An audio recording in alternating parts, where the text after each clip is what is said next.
మనకు ఆఫీస్లో salary double అయితే ప్రాబ్లమ్స్ అన్ని క్లోజ్ అవుతాయా? జీతం పెరిగింది, మరి నిజంగానే స్వేచ్ఛ పెరిగిందా? లేక ఖర్చులు అలాగే ఉన్నాయా? కొన్నిసార్లు మీ టెన్షన్ కూడా డబుల్ అవుతుందా? కానీ అసలు reality. Welcome to the money mind Telugu. ఇవాళ మన టాపిక్ లైఫ్ స్టైల్ ఇన్ఫ్లేషన్, అంటే ద్రవ్యోల్బణం, ప్రయాణం. ఈ కథ ఎవరిదో కాదు, రోజు మన మధ్య తిరిగే ఒక సాధారణ ఉద్యోగి కథ. మొదట్లో మనోడి జీతం 25,000, రూమ్ రెంట్ షేరింగ్, బైక్ ఈఎంఐలు ఏం లేవు. వీకెండ్ లో మనోడు తినే ఒక బిర్యానీ ప్యాకెటే పెద్ద లగ్జరీ. అయినా సరే అప్పట్లో ఏదోలా కొంచెం సేవింగ్స్ మిగిలేవి. ఓ 2-3 ఏళ్లు గడిచాయి. మనోడు కష్టానికి తగ్గట్ట జీతం కూడా పెరిగింది. ఆ రోజు ఆనందంతో అనుకున్నాడు, ఇక నా లైఫ్ సెట్ అని. అనుకున్నాడు లేదో వెంటనే చేతిలో కొత్త ఫోన్ వచ్చేసింది.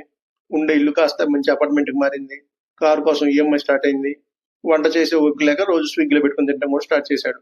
నెట్ఫ్లిక్స్, ప్రైమ్, హాట్స్టార్, నెలకి జస్ట్ 199 కదా అని సబ్స్క్రిప్షన్లు కూడా పెంచేసుకుంటూ పోయాడు. నెలవారీ ఆదాయం సరిగ్గా రెట్టింపు అయింది. మరి సేవింగ్స్ పరిస్థితి ఏంటి? అవి మాత్రం ఎప్పటిలాగే దాదాపు 0 దగ్గరే ఉన్నాయి. ఇక్కడే అసలైన షాక్ ఉంది. అసలు ఈ లైఫ్ స్టైల్ ఇన్ఫ్లేషన్ అంటే ఏంటి? చాలా సింపుల్ గా మాట్లాడుకుందాం. మన ఆదాయం పెరిగిన ప్రతిసారి మన జీవన ప్రమాణాలని, అంటే స్టాండర్డ్ ఆఫ్ లివింగ్ అనమాట, అవి కూడా ఆటోమేటిక్ గా పెంచేసుకుంటూ ఉంటాం. ఇదే లైఫ్ స్టైల్ ఇన్ఫ్లేషన్ అంటారు. ఇది చాలా కామన్, ఇందులో తప్పులేదు. కానీ ఇది మనం గమనించకుండానే జరుగుతూ ఉంటే ఇక్కడే అసలైన ప్రాబ్లం స్టార్ట్ అవుతుంది. ఇది మనల్ని ఎందుకు ఇంత త్వరగా అట్రాక్ట్ చేస్తుంది? మన మెదడు మనతో చాలా అందమైన అబద్ధాలు ఆడిస్తుంది. ఇంత కష్టపడ్డాను, ఐ డిజర్వ్ బెటర్, ఇంకా ముందు కూడా ఇలా కష్టపడాలా? నా ఫ్రెండ్స్ అందరి దగ్గర కారు ఉంది, నా దగ్గర లేకపోతే ఎలా? ఈఎంఐ మేనేజబుల్ గానే ఉంది. వీటన్నిటికీ మన మెదడు చెప్పే లాజిక్ చాలా సింపుల్. ఇన్కమ్ పెరిగింది కాబట్టి లైఫ్ అప్గ్రేడ్ చేసుకుంటున్నాం.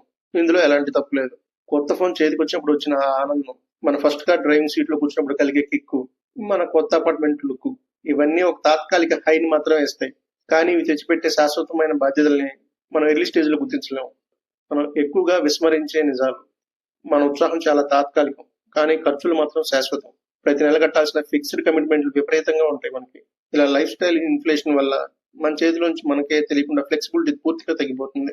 ఎక్కడన్నా ఇన్వెస్ట్ చేయాలన్నా కూడా ఆ రిస్క్ తీసుకునే సామర్థ్యం కూడా మనకు పడిపోతుంది అనమాట.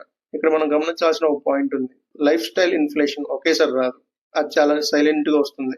మొదట్లో ఏదో కొంటాము, ఈఎంఐ ఒక 5,000 కదా, పర్లేదులే మేనేజబుల్ అనుకుంటాం. తర్వాత నెక్స్ట్ మంత్ కూడా ఇంకేదో చూస్తాము, ఇంకేదో కొంటాము. ఆ 5,000కి ఇంకో 3,000 యాడ్ అవుతుంది. ఈఎంఐ కాస్త 8,000 అవుతుంది. అలా చూస్తుండగానే 2-3 ఏళ్లలో ఇంకా అవన్నీ ఇవన్నీ కొని ఆ 5,000తో స్టార్ట్ అయిన ఈఎంఐ ఎక్కడో ఎండ్ అవుతుంది అనమాట. అసలు డబ్బులు ఎలా కరిగిపోతాయి? ఒక లెక్క చూద్దామా? మనోడు పాత శాలరీ 25,000, ఖర్చులు 20,000, సేవింగ్స్ 5,000. ఇక్కడతో లెక్క సరిపోయింది. అదే కొత్త జీతం 60,000, ఖర్చులు 52,000, సేవింగ్స్ 8,000. అంటే పాత జీతంలోనేమో సరిగ్గా 20% సేవింగ్స్ చేస్తున్నాడు. కొత్త జీతం వచ్చినప్పుడు మాత్రం సేవింగ్స్ 13% ఉంది. చూడండి, ఆదాయం ఏకంగా 140% పెరిగింది, కానీ మన సేవింగ్స్ రేట్ మాత్రం పడిపోయింది. మనీ ఫ్లో ఇలా మారిపోతూ ఉంటుంది అనమాట. మన ఇన్కమ్ పెరిగింది, లైఫ్ స్టైల్ పెరిగింది, ఈఎంఐలు పెరిగాయి, ఓటీటీ సబ్స్క్రిప్షన్లు పెరిగాయి, మన రెస్పాన్సిబిలిటీస్ పెరిగాయి, సేవింగ్స్ పర్సంటేజ్ మాత్రం పడిపోయింది అనమాట. ఇక్కడ అసలు సమస్య మన ఇన్కమ్ తక్కువ ఉండటం కాదు.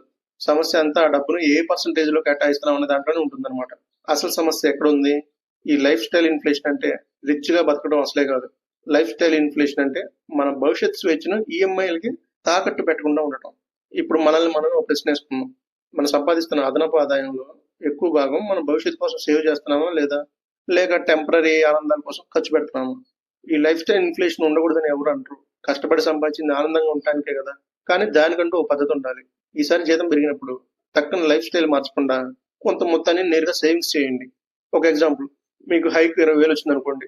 అందులో కొంచెం మీ లైఫ్ స్టైల్ మార్చుకోవడానికి వాడండి. మిగతాది మీ వెల్త్ బిల్డింగ్ కోసం పక్కన పెట్టండి. అప్పుడేమవుతుంది, మన లైఫ్ క్వాలిటీ పెరుగుతుంది, సేమ్ టైం మన ఫైనాన్షియల్ ఫ్రీడమ్ కూడా ఎక్కడా తగ్గదు. ముగింపు, మనోడు తన తప్పుని ఆలస్యంగా గుర్తించాడు. కార్ అప్గ్రేడ్ చేసుకున్నాడు, ఇల్లు మార్చుకున్నాడు, సేవింగ్స్ పర్సంటేజ్ మాత్రం గాలి కుదిరేశాడు. ఆ తర్వాత మనోడు చిన్న ఒక డెసిషన్ తీసుకున్నాడు. ఇక నుంచి నా ఇన్కమ్ పెరిగితే అందులో కొంత భాగం నా ఫ్యూచర్ కోసం దాచిపెట్టుకుంటా అనుకున్నాడు. ఇలా 2-3 ఏళ్ళు అదే ఫాలో అయ్యాడు. అప్పుడు ఏమవుతుంది, ఆటోమేటిక్ గా మనోడు లైఫ్ స్టైల్ మారిపోతుంది అనమాట. అట్లా సేవ్ చేసి చేసి మనోడికి ఒక ఎమర్జెన్సీ ఫండ్ సిద్ధమైంది, ఇన్వెస్ట్మెంట్లు పెరిగినాయి, మెంటల్ ప్రెషర్ తగ్గింది, ఫైనాన్షియల్ ప్రెషర్ కూడా తగ్గిపోయింది. మనోడికి వచ్చే జీతం అదే, కానీ దాన్ని ఎట్లా ఖర్చు పెట్టాలని ఒక క్లారిటీ మాత్రం మారింది అనమాట. లైఫ్ స్టైల్ ఇన్ఫ్లేషన్ అంటే మన లైఫ్ క్వాలిటీని పెంచుకోవటం తప్పేమి కాదు, కానీ మనకు తెలియకుండా మనమే దాన్ని అతిగా పెంచుకుంటూ పోతే అదే మన శత్రువు అవుతుంది. శాలరీ పెరిగితే మన జీవితం మెరుగుపడాలి, కానీ ఆ సంపాదన పేరుతో మితిమిన్న స్వేచ్ఛ మాత్రం ఎప్పుడూ ఉండకూడదు. గుర్తుంచుకోండి, మన ఇన్కమ్ గ్రోత్ ఇచ్చేది టెంపరీ హై మాత్రమే, కానీ సేవింగ్స్ గ్రోత్ ఇచ్చేది మాత్రం జీవితాంతం ఉండే ఒక శాశ్వతమైన ధైర్యం లాంటిది. మా కంటెంట్ కనుక మీకు నచ్చినట్టయితే సబ్స్క్రైబ్ కొట్టి లైక్ షేర్ చేయండి. Thank you.